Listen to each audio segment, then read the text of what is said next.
Hello and welcome back to A Better World. This is your host Mitchell J. Rabin, and we're very glad you're joining us again today. Today we're going to have another very interesting, fun show because I have invited on the co-author of this book, The Heartfulness Way, Joshua Pollack. Joshua is an American-born man, Jewish gentleman, violinist who got bit by the bug of the Dharma, you could say. And since then, at a very interesting moment in his life, everything changed.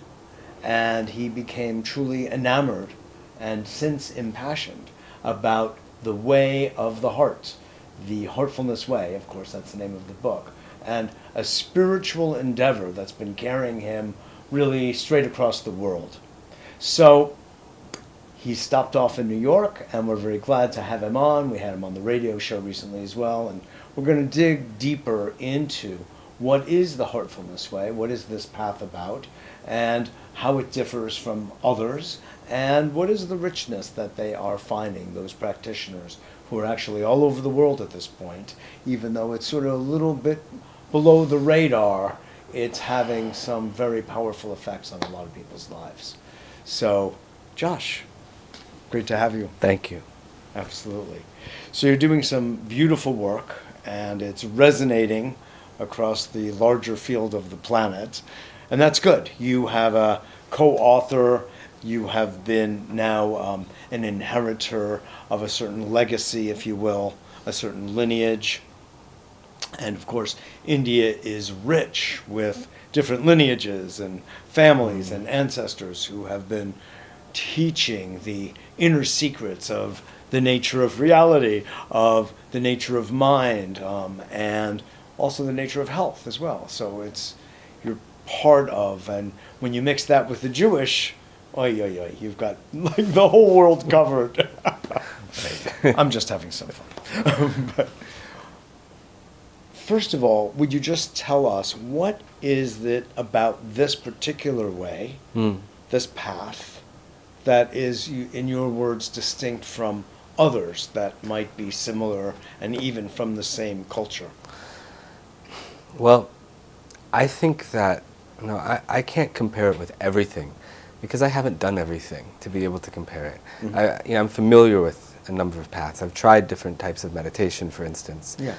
But at the same time, there may be hundreds or thousands of methods, right? Yeah. And so I think to really honestly compare two things, you would have had to have tried them, and then you can make an honest assessment and conclude something. But so from my limited perspective, I think that what is so unique to me, or rather I won't say unique, but special to me about heartfulness is its simplicity, is its purity. And why I say that is here we're not, I think ultimately, in terms of where this path takes you, it's not taking us towards glamour, and it's not taking us towards ornamentation and heavy experiences and all this type of sensory satisfaction. It's very much taking us towards a lot of purity, a lot of simplicity, and ultimately, not even having bliss as a goal, but eventually renouncing bliss, which is sort of we view as the biggest trap, and going beyond that towards reality, real simplicity, real purity. And I think this is reflected in the practice itself. Because when we meditate, we're not meditating on anything, on, let's say, a gross form or anything like that, but we're attempting to meditate on the subtlest idea. Here we meditate on the... Such as? Well, here we meditate on the presence of light from the source in the heart. Okay. Now, it's not a visualization, but it's a supposition. We suppose that it's there. Mm-hmm. And then as we meditate with our attention on the heart, we now go further. And the reason is this: the actual ultimate reality, that's not something we can conceive of. It's beyond the ability of the mind to formulate an idea of that, or an approximation.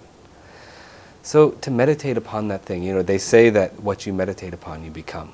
right? So to go towards that, we have to meditate on something which we can grasp, but which is so subtle, right? And by meditating on this idea of light in the heart, light from the source, or divine light in the heart, we actually go beyond light. We go beyond light and go towards that reality.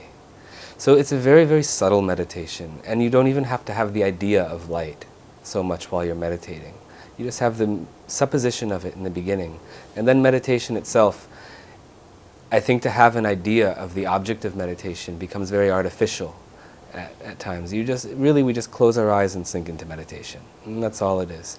My guide and co-author of the book, whom we refer to as Daji, a few weeks ago I met him, and he described meditation in a way that I resonate with.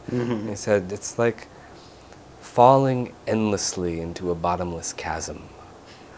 You know, I mean, it's not like you're sitting there doing a mental exercise. You know, you understand what I mean? Oh yeah. As I'm listening to you speak, it's also occurring to me that the entirety of our lives are based on suppositions of one sort or another, right? We have a supposition that we're going to be alive tonight and tomorrow, right? And so we make certain choices related to that, relative to that. So why not make a supposition that we have access to the infinite through the gateway of our heart, and all we have to do is meditate on light. You know, like, why not? You know, I agree. For really, ever since I was able to think about God, I always said that God's greatest gift to us is our imagination, because we could make suppositions about pretty much anything we want. We could make a supposition that everyone is really wonderful. I mean, Einstein said one of the fundamental questions that we all have to ask ourselves is the universe friendly? You know, because if that supposition is correct, it will yield a certain type of behavior from us back. You know, if it's not friendly, our behavior and attitude and everything, mental state, may be different. You know? Right. And I think that you're absolutely right, that the mind is such a wonderful gift and an important tool, you know? Yeah. And of course also there's this idea that has floated around in this area of yoga, that somehow the mind is an enemy also. And that really isn't, it depends on our ability to regulate our minds. If we're unable to regulate our minds, it becomes an enemy. There you go. And if we can utilize our minds, then it's the instrument for our ultimate realization. Absolutely. So that's it, and that's what meditation is about. You're referring to something that comes from the Indian and the Zen tradition of the notion of the monkey mind. You know, you cannot control the mind; it is going here and there. You know, but the reality is that control might not be the finest word, but we can modulate, we can balance, we can harmonize.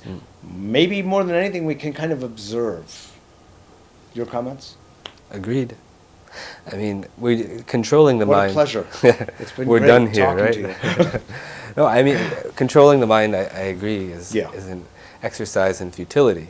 And you know, there's go here in this book, you know, which is a set of conversations between my teacher and me, right? And there, an example is given that when you try to fight with your thoughts, you know, you can talk about Newton's law, where every action has an equal and opposite reaction. Right. So if you try to fight with your thoughts, here the reaction again is certainly opposite but unequal because it's disproportionate. You know. It's like, you know, you're trying to fight off a thought. It's like throwing a rock into a pond, and instead of getting a splash, a tsunami comes out of that pond. Yeah. Right?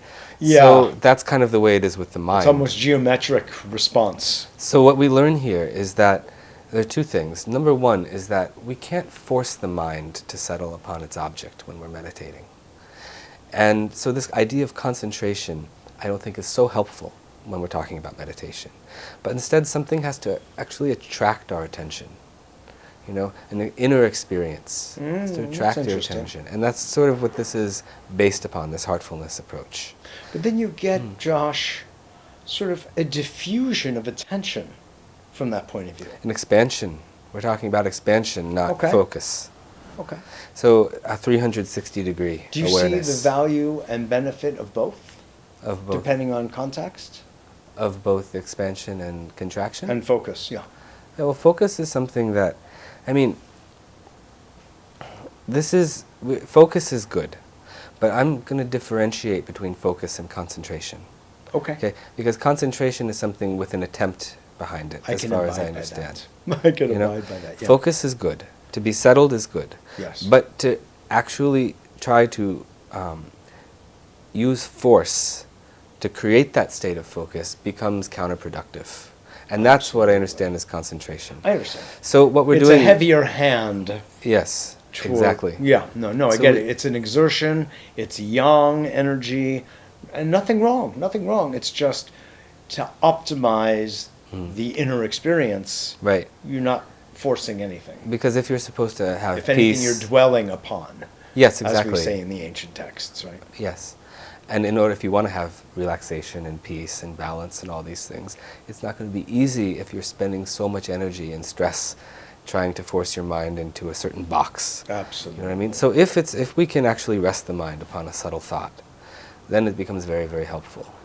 And so that's so that's one side of it. And the other side, of course, the mind will also be producing thoughts, maybe consciously or even subconsciously at the same time. Mhm. But does that mean that we have to be distracted by them? As we're talking, fortunately, we're recording something, so there isn't background noise. But in another situation, we could be having a conversation in a crowded restaurant. Other people having conversations all around us. But that wouldn't mean that we wouldn't be able to focus on what the other person's saying or understand it or hear it, right? So that's an example of when it is good to be able to focus. So if you think about us emulating nature, which, if you don't mind my saying, is sort of like the Taoist particular way, it's an expansion and a contraction. It's the breathing mechanism, expansion and contraction. And every breath has both. So we wouldn't want to pull ourselves too far away from that paradigm, which is our nature. Yeah. So I think that... Does that abide by your... Well, I think this basic feel? idea is there that, it's natural that thoughts will come, and so instead of fighting them off, instead we can just keep our attention, just as if we were having that conversation in a restaurant and other sounds were there. We could be aware of that and still have this talk, In the same way, when we're meditating, we can still feel this, presence of this object of our meditation in our heart, and the thoughts we can also be aware that they're there, but that isn't preventing us from meditating, It's. I want to ask you a question or two. One is, to start with, why meditate? Well, it's different for everybody. Actually, this is the first question in the book. Right? I know. Oh, okay. That's not where I got it, but that's okay. No, so it's different for everybody. Everybody comes for their own reason. That's a Very fact. true. And as a trainer myself, I find that all the time. Sometimes I ask them. Sometimes I don't want to pry, but sometimes I ask, and people have their own reasons for coming. Now, I think it's a very rich and revealing question. Yes. And as someone who's been meditating for way more than most of my life, I appreciate asking myself that question even to this day. Yeah, and I that's good. find that just posing the question brings me deeper into myself and a connection to the value of the meditation. So there's the question. You know? Yes, of course. Yeah, of course you do. And because our goal, I think, as you kind of implied, is something that is ever evolving, becoming more refined. Your reason for doing it. Exactly. So there's that. So there's the initial motivation, and then that motivation changes, because maybe we discover more depth. That's right. There's more possibilities that we As discover. a trainer, though, I would say you may want to be asking that question and not being concerned about prying. Be gentle. Thank you. But asking deepens. Yes. And it also makes people sort of responsible and even accountable for their actions or inactions, if you will. So I think that you're doing a good service by asking that question. Yeah. And they may not want to speak of it, but they'll at least ask themselves it internally. Yeah. So however it comes out, that's their business in Sure. a way. This is a beautiful segue into my next question, which is, at this point in time in 2018, on the verge of 2019, we find ourselves sitting on a precipice, globally, ecosystemically, if you will, where damage has accrued. It's actually so much like karma. You know, our past actions at a certain point, if they are positive, catch up to us, and we have a beautiful life in many ways.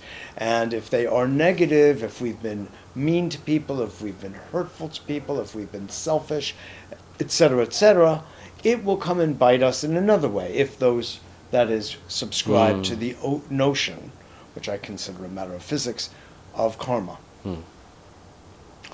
We have accrued hundreds and hundreds and hundreds of years of exploiting Mother Earth, and doing so in some very harmful ways, where people have died, species have died, and untold amount of death has occurred as a result of mainly we Westerners living a certain kind of lifestyle. And not to say I don't enjoy the lifestyle, but that's has nothing to do with this question. We've abused our home, and as a result, what we see now are melting glaciers. We see permafrost not being frosty anymore, and it's just visiting it upon us, really, Josh. As we see the forest fires out in the West Coast, tornadoes and hurricanes happening in places they've never happened before, all over the world. And, you know, biblically and all sorts of old, even the Kali Yuga, the understanding from ancient wisdom of India, have talked about this time period. How do you square or resonate the practice of going deep inside and connecting, as you so beautifully put it, to being responsible stewards on our planet at this point in time? Yeah. So there are, I think, many aspects to this. One thing that jumps immediately to mind. You mentioned karma. And we also, you know, have this idea of karma. We divide it actually into smaller sort of segments. We have this idea of samskara, right? Which is the impression that we create through our thoughts and actions and emotions. And then, where this idea of karma comes in, is the fruit of that action, or the fruit of that, the return, right? The yield. The boomerang effect, right? Whether it happens now or it happens later or whenever it happens, but some effect that it creates in us. And that we refer to as boga. Boga. Anyway, the idea is that by removing the samskaras, right, now there is no need for the boga, in fact. I mean, let's say you take one particular impression, and if you're able to remove that impression being removed won't yield any effect externally. The boga. So, if That's you can a new remove, word to me. oh yeah. So if you're able to remove, you know, impressions sort of wholesale, then you're actually altering your future. Now, if you take that and understand that there's no, we can't say that that impressions are always individual. There's so many things that I might share with my family members, right? We'll have common samskaras, a collective thing. So what happens now, if I'm cleaning that from myself, will that have an effect in the others as well, right? And what happens when you're talking about the collective samskaras of an entire civilization? What happens if many people are able to remove that from themselves? Well, then all of a sudden, the whole thing, then, you know, as Daji says, I think in this book, or maybe, I don't know if that conversation made it into the book, you would start to witness extremely rapid change around us, extremely rapid change. Well, it then enters, I'm going to use some more kind of scientific style language okay. of the modern era, which is It then enters the space of what we refer to as the 100-monkey phenomenon. Yes, I've heard of As Rupert Sheldrake, who we just had the pleasure of seeing again the other night, he's been here as well as a guest, talks about as morphogenetic fields. There's a morphic resonance that occurs, and as a result, it spins out, if you will, and hits the rest of humanity, actually. So, to simplify what you're saying in a way, the work that one does on oneself in clearing the samskaras and cleaning up one's perception, in being in touch with one's heart, has a ripple effect, if you will, on the rest of the planet, actually, not just on one's own geographical locus. Yeah. However, I appreciate that completely. I'm now talking about you're part of and a trainer in a spiritual community that is actually global in size. Well, it might not be a lot of people yet, but it's growing. It still is a good group of people. And it's one thing to be aware on the inner level of samskaras and working with those. There is the other level of reality that is causing rain and hurricanes and fires and tornadoes, and our very lives are as a result of being threatened. Also by social injustice, by the way. Let me throw that in too, rather massively. So, because it has all sorts of effects on health, because of the stress levels of people being, let's just say, a certain color or from a certain ethnicity, and so much of society is against that person or family because of these, what we would consider wholly extraneous points, or not extraneous, just very beautiful part of the diversity of humanity. Sure. So how do you mobilize, are you interested in mobilizing the community to deal with these on a more outer level? Yeah. I think one thing that we've always sort of understood is that society as a whole is made up of individuals. Right?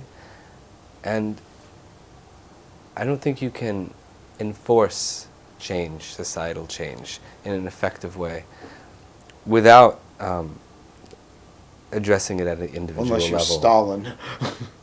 Yeah, but that won't be lasting. Oh no, certainly not. No? I'm kidding. Yeah. So I think what we do is we work with individuals. And to the extent that, individuals make up a society, then the society will change when the individuals who make up that society change their ways. We can't force people to. We are kind of hands off. You have to follow your own heart.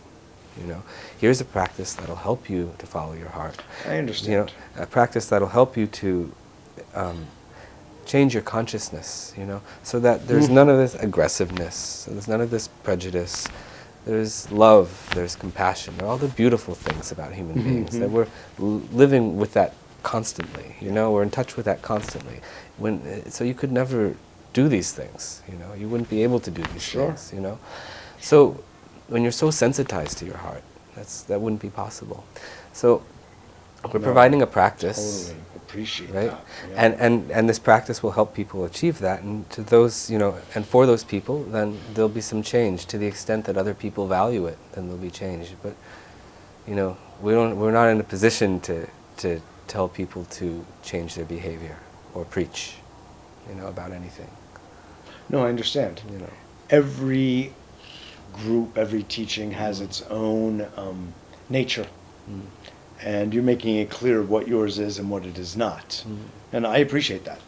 Where I come from is that we are in a position of, after all, I'm the founder of an organization called A Better World. So if I do not speak, I don't preach, but I speak about people being inwardly unified in order to take good steps in the world. You see, there's a prejudice inherent, I have found, not in anything you're saying, but in spiritual practices.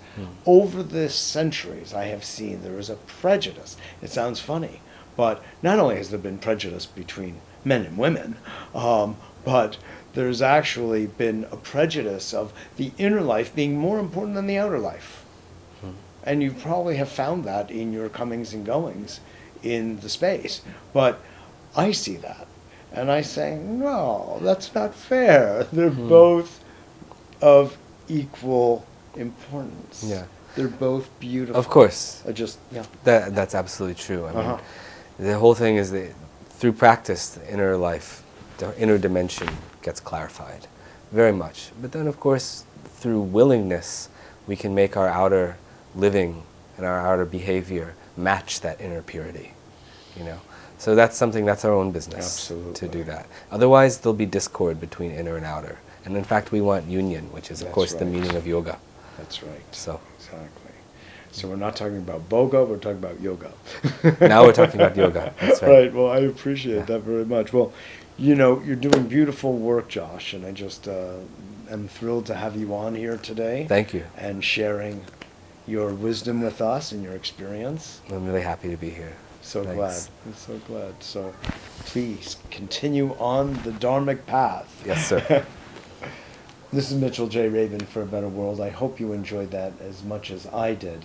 It's so enriching for me to sit down with someone like Josh and learn from what his experiences are and the vastness of it, from violin to sitting on a cushion, and the worlds that have revealed themselves to him and as a result to his students around the world. So I want to just thank all of you for tuning in. I love hearing from you.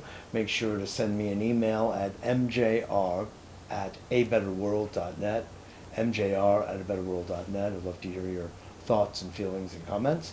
And remember that there is this book that I would strongly recommend you pick up and get in touch with, because it's very beautiful. And any practice, I think, Josh, that brings people deeper into their heart is a good thing. And your practice is really designed for opening up that space. Yes. You know, and the way I talk to people about it is that we have several brains, and one of them is this. And we always associate our intelligence here, but we have there, and we have the gut too. We shouldn't forget that too. But these other very bodily brains, these somatic brains, really need to be honored. And I feel that the work you're doing is actually very much doing that. So Thank you. thank you again. So thanks for joining, and I look forward to seeing you all next week.